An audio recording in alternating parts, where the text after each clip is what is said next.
The gun camera shows snow, not weather, electronic interference.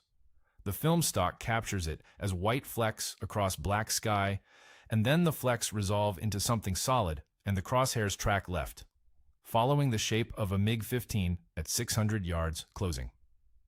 Royce Williams squeezed the trigger at 12:23 p.m. on November 18, 1952, and the 420mm cannons in his F9F-5 Panther fired for 1.4 seconds before he released. The MiG kept flying for another 3 seconds. Then it didn't. The footage exists, classified for 50 years, declassified in 2002, stored now at Naval Air Systems Command Historical Archives under a filing designation that took me 4 months to locate. I've watched it. 11 minutes total across multiple gun camera sequences, 7 separate engagements. The timestamp flickers in the corner. The crosshairs shake because Williams was pulling Gs while firing. The MiGs in the footage look close enough to see panel lines. Williams was 150 miles northwest of the carrier task force when the first MiG appeared on his scope. Task Force 77 was operating in the Sea of Japan, east of North Korea, conducting strikes against railroad bridges and supply depots. Standard Korean war carrier operations. The Panther was a subsonic straight-wing jet, single seat, 4 cannons, no missiles, maximum speed maybe 575 miles per hour clean. The MiG-15 could hit 668. The math said, run. Williams turned into them instead. Bureau number 1, 25459, carried 760 rounds of 20mm ammunition total. That's 190 rounds per gun. Rate of fire was 650 rounds per minute per barrel, which means full trigger depression burns your entire ammunition load in 17 seconds. You don't hold the trigger. You squeeze, count, release, squeeze again. Williams fired 7 times during the engagement, used 760 rounds. That's every round he had. The first MiG came from his 9 o'clock high. Williams broke left. The MiG overshot. Standard intercept geometry, except the MiG pilot committed to a gun pass that required closure rate Williams couldn't give him. The Panther's turn radius at 450 knots was tighter than the MiG's at combat speed. Williams stayed inside the turn, got the pipper on target, fired. The MiG-15 uses a Klimov VK-1 engine producing 5,950 pounds of thrust. 20mm high explosive incendiary rounds don't need to hit the engine to kill it. They just need to hit fuel lines or hydraulics or control surfaces. Williams's rounds hit something in the left wing root. The MiG rolled inverted trailing smoke and descended into cloud layer at 11,000 feet. No parachute visible. Williams didn't watch it fall. He was already tracking the second contact. 6 more MiGs were inbound. His wingman had turned back with engine trouble 8 minutes earlier. Williams was alone over water with Chinese interceptors closing from multiple vectors, and his fuel gauge showing maybe 40 minutes until he'd need to find the carrier or eject. The second MiG fired first, 37mm cannon. The round passed close enough that Williams felt the aircraft shudder from the pressure wave. He broke hard right. Pulled 6 Gs. The Panther's airframe was rated for 7.3 maximum. He was close. Williams climbed into Bureau number 1, 25459 at 10:47 hours that morning. The pre-flight briefing at USS Oriskany's ready room had covered weather conditions over the target area and expected anti-aircraft concentrations near Horyong. Nothing about MiG activity. Chinese fighters occasionally crossed from Manchuria into North Korean airspace, but they rarely engaged Navy aircraft this far south. The Air Force dealt with MiGs over the Yalu River. Navy pilots mostly worried about ground fire. His wingman was Dave Rowlands, flying another F9F-5 off the same catapult cycle. Standard combat air patrol. 2 aircraft. 4-hour station time. Vector to any bogies that appeared. The mission was defensive. Protect the task force. Don't start anything. That was the rule. If MiGs showed up, you could engage if they fired first, or if they demonstrated hostile intent by locking weapons or closing to firing range. Oriskany was operating 120 miles east of Chongjin, steaming slow circles in the Sea of Japan. Task Force 77 had been hitting targets along the North Korean coast for 6 weeks. The pattern was predictable. Launch strike packages in the morning, recover them. Launch again in the afternoon.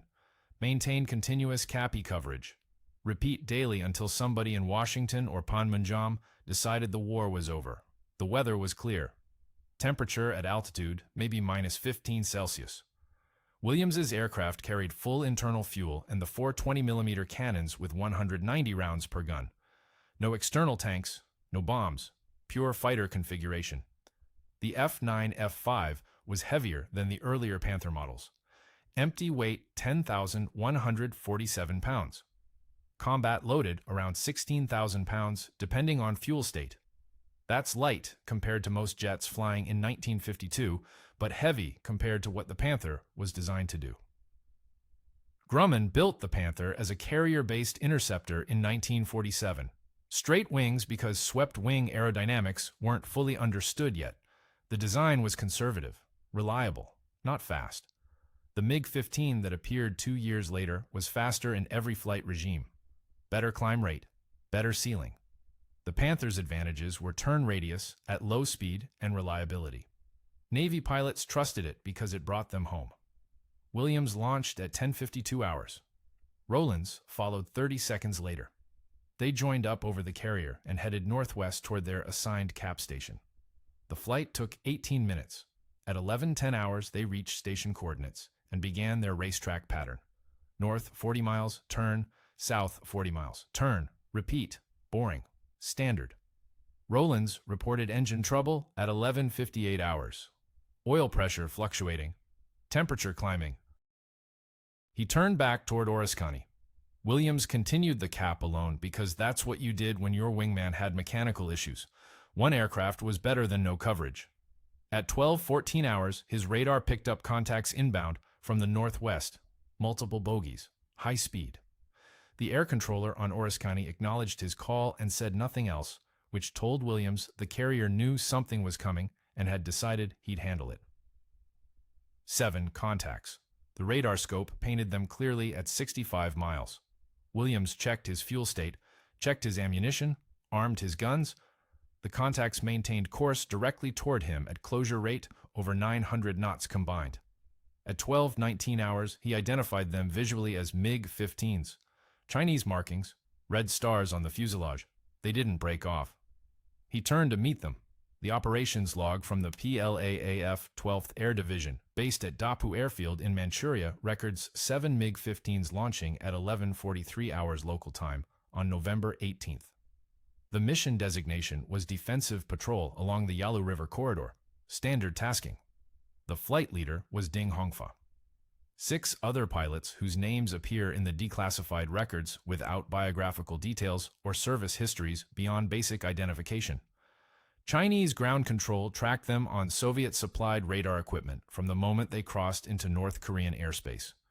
The controllers vectored them south toward coordinates that matched exactly where Task Force 77 was operating. Not coincidence. The Chinese had been watching American carrier movements for weeks. They knew the patterns. At 12:11 hours, ground control reported contact with single American aircraft northeast of the formation.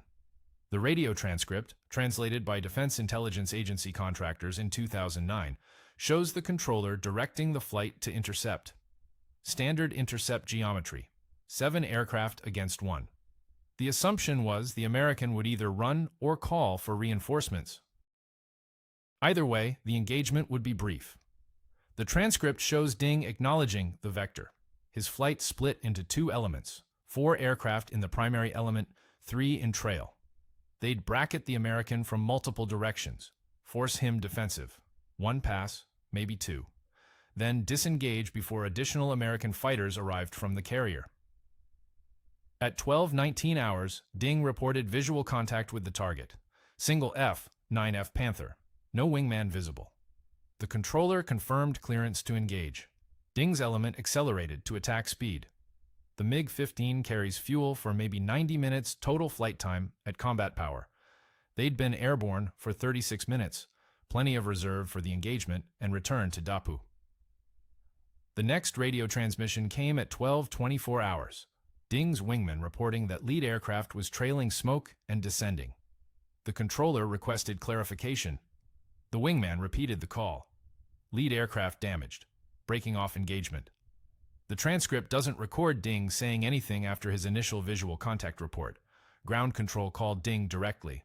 No response. Called again. Nothing. The radar scope showed his contact separating from the formation and descending rapidly. Not maneuvering, just falling. At 12:26 hours, his transponder signal disappeared. The controller noted loss of contact in the log. Second loss came 90 seconds later. Different pilot. The transcript shows him reporting American aircraft at his 6 o'clock. Then his transmission cut off mid-word. His radar contact vanished from the scope at 12:27:34 hours, according to the timestamp the Chinese operators recorded. By 12:31 hours, ground control had lost radar contact with 5 of the 7 MiGs. The remaining 2 pilots were calling defensive maneuvers and requesting permission to disengage. The controller approved immediately. Both surviving aircraft turned north and climbed. They made it across the Yalu River at 12:44 hours. Landed at Dapu with minimal fuel remaining. The post-engagement report filed by the 12th Air Division describes the incident as catastrophic losses during interception attempt against single enemy fighter. That phrasing appears in the document header. The report avoids explaining how one F9F Panther destroyed 5 MiG-15s in 7 minutes. It lists the losses, confirms the pilots killed, notes that wreckage recovery operations were unsuccessful due to debris falling in international waters. One paragraph mentions that the American aircraft demonstrated unexpected combat capability during defensive maneuvering. The Chinese word used translates roughly as unexpected, but can also mean unprecedented depending on context. Someone writing the report was trying to explain something that violated their tactical assumptions about what American carrier aircraft could accomplish against numerical superiority. The report ends with recommendations for modified engagement procedures against single American fighters. Don't assume numerical advantage guarantees success. Maintain formation discipline. Disengage if initial attack fails to achieve kills. The Navy classified the engagement immediately. Not just the gun camera footage, everything, the mission reports, Williams's debriefing transcript, the damage assessment photographs, the aerial victory confirmation paperwork. All of it went into restricted files that required clearance levels most Navy personnel didn't have. This bothers me because the classification wasn't about protecting tactical methods or preserving operational security. The war was still happening. The techniques Williams used were standard fighter doctrine. Turn into the threat. Use your aircraft's advantages. Shoot accurately. Nothing revolutionary. Nothing the Chinese didn't already know after losing 5 aircraft. The classification was political. November 1952. Eisenhower had just won the presidency, promising to end the Korean War. Armistice negotiations at Panmunjom were dragging through their second year. Both sides wanted the fighting to stop, but neither side wanted to concede anything that looked like weakness. A Navy pilot shooting down 5 Chinese MiGs in one engagement made headlines. Headlines made negotiations harder. Here's where I probably spent too much time on this, but the bureaucratic logic matters. The Navy wanted to recognize Williams's achievement. 5 kills in one mission made him an ace instantly. That's rare. That's significant. But the State Department wanted the engagement minimized because it complicated diplomatic efforts. The Chinese government had already stopped acknowledging specific losses publicly. They weren't going to admit that one American pilot had shredded an entire flight. So the Navy compromised. They confirmed the kills internally, awarded Williams the Silver Star. But they classified the details and didn't publicize the victory. No press releases, no newsreel footage, no public ceremony. Williams went back to flying combat missions off Oriskany, and the engagement became a footnote in classified files that most people forgot existed. The classification lasted 50 years. 50. Not 25, like most operational records from Korea. Not 10. 50 years means the engagement stayed buried until 2002, when a researcher at the Naval Historical Center started processing declassification requests for Korean War combat records. He found the Williams file, read the mission reports, watched the gun camera footage, realized what he'd found. Even after declassification, the story didn't spread widely. Military aviation historians knew about it. Some books mention it briefly. But it never became the kind of legendary engagement that gets taught at fighter weapons schools or featured in documentaries. Partially because Williams himself didn't talk about it much. He gave a few interviews after the declassification, confirmed the details, didn't embellish, didn't claim he'd done anything except survive an engagement that could easily have gone the other way. The paperwork trail shows the Navy's internal conflict clearly. One memo from December 1952 recommends immediate public recognition of Williams's achievement. Another memo from the same week recommends continued classification pending diplomatic developments. A third memo from January 1953 notes that the engagement will remain classified indefinitely at State Department request. That third memo sits in the National Archives. I've seen a photocopy. Someone stamped it with a declassification date of November 18, 2002, exactly 50 years after the engagement. Not coincidence. Someone set that date deliberately when the original classification decision was made. 50 years was long enough that everyone involved in the diplomatic considerations would be dead or retired. Long enough that the geopolitical situation would be completely different. Long enough that nobody would care anymore about protecting Chinese sensibilities regarding an engagement they'd lost decisively. Fair enough. Bureaucracies operate on timelines that outlast the people making the decisions. Williams had maybe 1,800 pounds of fuel remaining when the third MiG exploded. That's approximately 25 minutes of flight time at combat power settings. Oriskany was 150 miles southeast. The math said disengage immediately or risk running dry before reaching the carrier. He stayed anyway because 4 more MiGs were still trying to kill him. The fuel gauge in an F9F-5 sits on the left side of the instrument panel below the attitude indicator. Williams could see it dropping while he maneuvered. Every hard turn burned fuel faster. Every second at full throttle subtracted from his reserve. He was fighting 7 minutes into the engagement, and his options for getting home were narrowing with each passing minute. The fourth MiG came at him from below. Different tactic. The previous attacks had been high-side gun runs that gave Williams turning room. This pilot approached from 6 o'clock low climbing. Smart.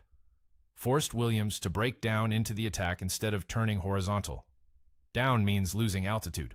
Losing altitude means losing energy. Losing energy means dying. Williams broke anyway. Rolled inverted, pulled through into a split S that put him nose down, accelerating toward the water. The MiG followed, both aircraft diving. Closure rate increasing. Williams bottomed out at 4,000 feet and pulled hard into a climb. The G-forces compressed his vision to a tunnel. He held the pull. The MiG stayed with him initially, then fell behind as the climb steepened. Turn radius degrades at low airspeed.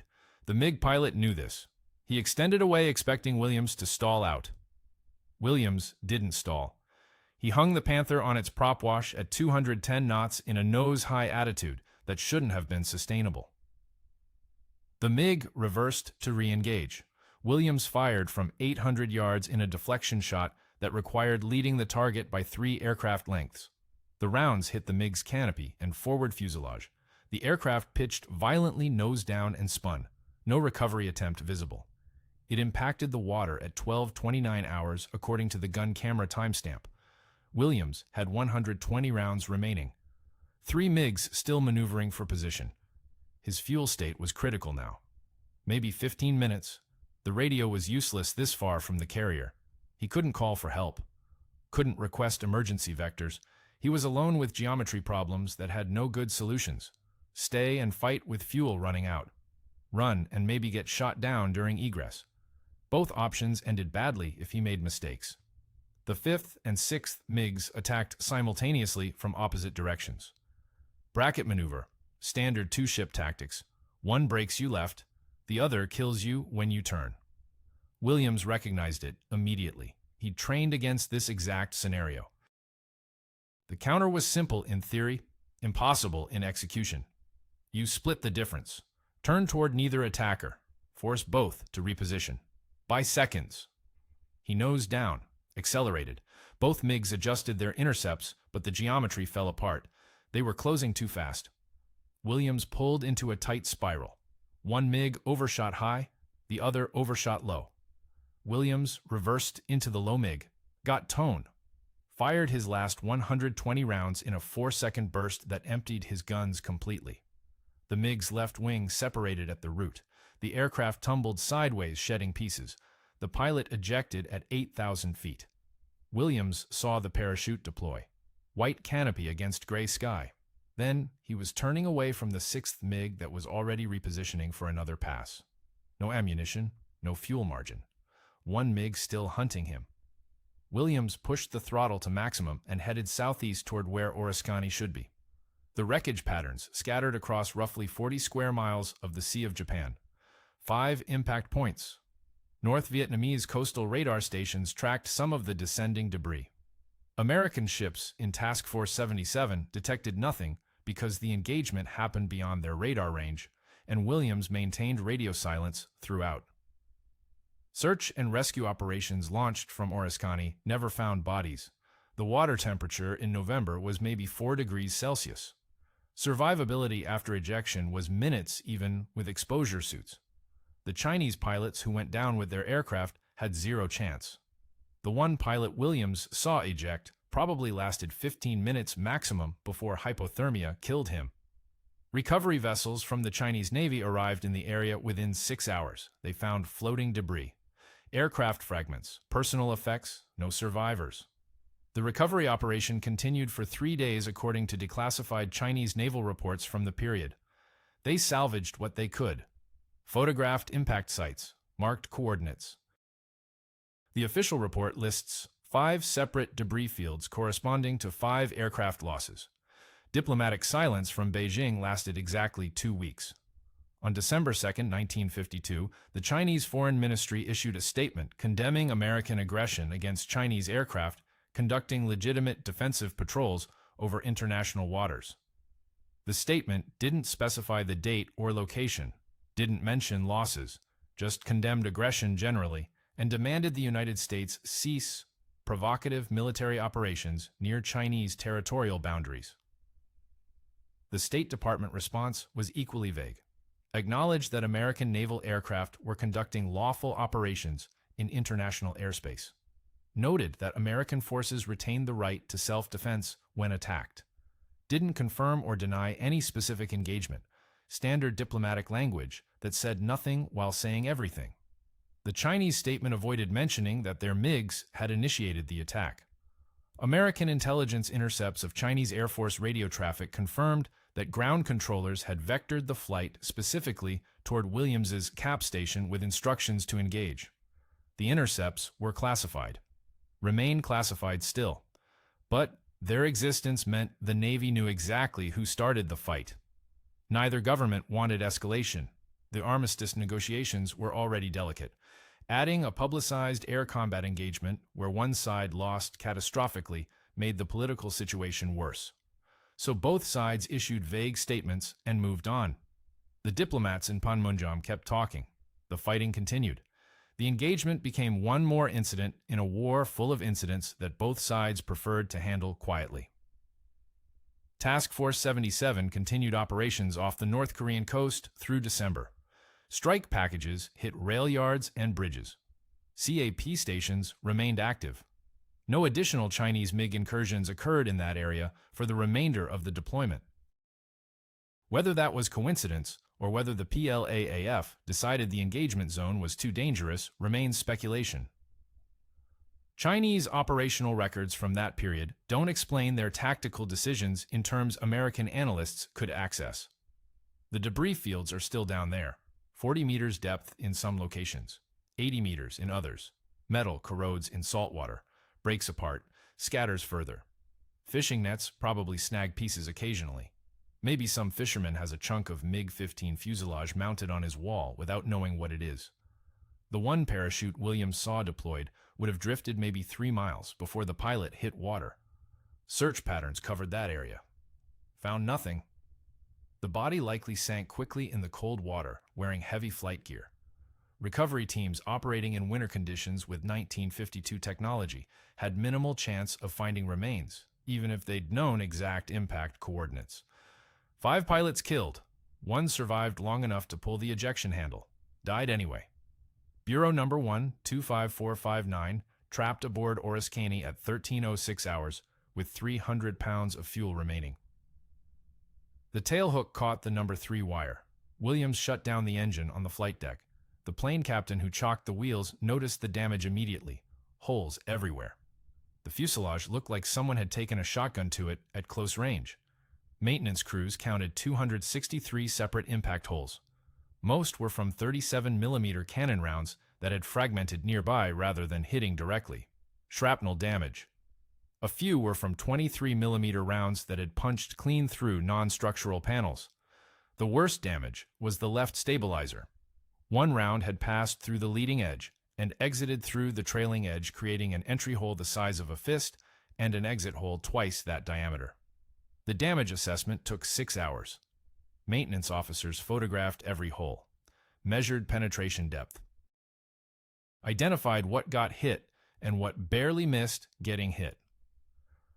1 round had passed 14 inches behind Williams's ejection seat. Another had severed a hydraulic line that controlled the left aileron. The aircraft had been flying the last 20 minutes with degraded roll authority, and Williams never noticed. Because adrenaline and concentration don't leave room for noticing things like slightly mushy control response. Here's the detail that connects to nothing but appeared in 3 separate reports, so someone thought it mattered. 1 shrapnel fragment had lodged in the starboard landing gear door. The fragment was identified as part of a MiG-15 37mm shell casing. That means Williams flew close enough to a MiG's gun muzzle that ejected brass hit his aircraft. The distance from cannon muzzle to where brass casings fall is maybe 50 feet maximum, depending on aircraft speed and maneuvering. 50 feet. That's how close at least one engagement geometry became. The most critical damage was a control cable behind the instrument panel. A 23mm round had passed 2 millimeters from the cable. 2 millimeters? If the round had tracked slightly left, the cable would have severed completely, and Williams would have lost elevator control.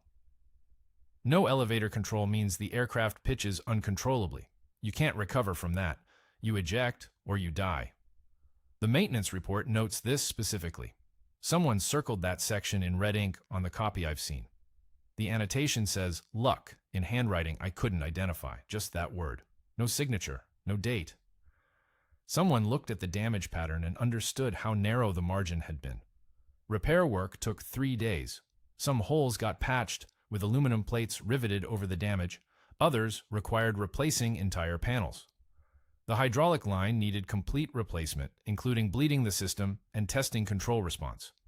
The stabilizer damage was cosmetic mostly. Didn't affect flight characteristics.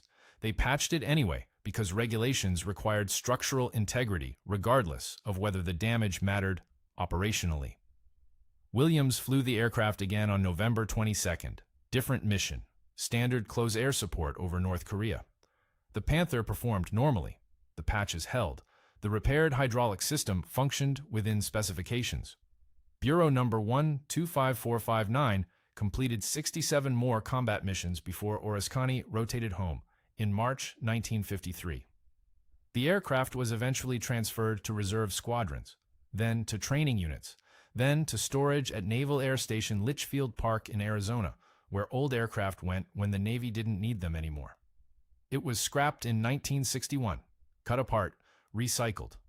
The bureau number existed only in maintenance logs and historical records after that. Nobody preserved it. Nobody thought one F9F-5 among thousands mattered enough to save. The gun camera footage survived. The mission reports survived. The aircraft itself became aluminum ingots. Ding Hongfa's family received official notification of his death in December 1952. The letter was brief, standard format.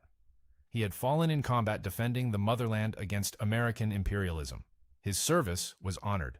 His sacrifice would be remembered. The letter didn't specify how he died or where, just that he'd been killed in action on November 18th. His name appears on a memorial wall at the Military Museum of the Chinese People's Revolution in Beijing, one name among thousands from the Korean War. The inscription lists him as fighter pilot, 12th Air Division, killed in combat, 1952. Nothing about the engagement, nothing about circumstances. Visitors walk past the wall without knowing what happened to the individual names carved there. The Chinese government didn't acknowledge specific details of the November 18th engagement for 63 years. The losses were recorded internally. Filed in military archives restricted to researchers with appropriate clearances. But publicly, the incident didn't exist beyond the vague December 1952 diplomatic statement about American aggression. That changed in 2015 when the PLAAF declassified selected combat records from the Korean War period. The declassification was partial, limited. Some documents released, others remained restricted. The November 18, 1952 engagement report was among the released materials. Chinese military historians started publishing articles about it, academic papers analyzing the tactical failures. What went wrong? Why 7 aircraft couldn't defeat 1 American fighter? The analysis focused on formation discipline. The Chinese pilots had broken formation pursuing individual attacks instead of maintaining coordinated pressure. They'd allowed Williams to engage them sequentially rather than simultaneously. Soviet advisors had warned against exactly this kind of tactical breakdown. The PLAAF used the engagement as a case study in what not to do when numerical superiority should guarantee victory. Ding's family learned the details in 2016 when a Chinese military historian contacted them researching pilot biographies from the Korean War. He'd found Ding's service record, wanted to interview family members. They told him what little they knew. The official notification from 1952, the memorial listing, nothing about the actual combat. The historian explained what happened: 7 MiG-15s, 1 F9F Panther, 5 losses, including their family member who'd been flight leader. The family asked why they'd never been told details. The historian said the government had classified everything for political reasons. Admitting the loss ratio publicly would have been embarrassing during the Cold War. Now enough time had passed that acknowledging historical facts mattered more than preserving propaganda narratives. Ding Hongfa was 24 years old when Williams killed him. He joined the PLAAF in 1949. Trained on Soviet equipment, converted to MiG-15s in 1951. Flew 31 combat missions over Korea before November 18th. His service record describes him as competent pilot with adequate skills. Not exceptional, not poor, just adequate.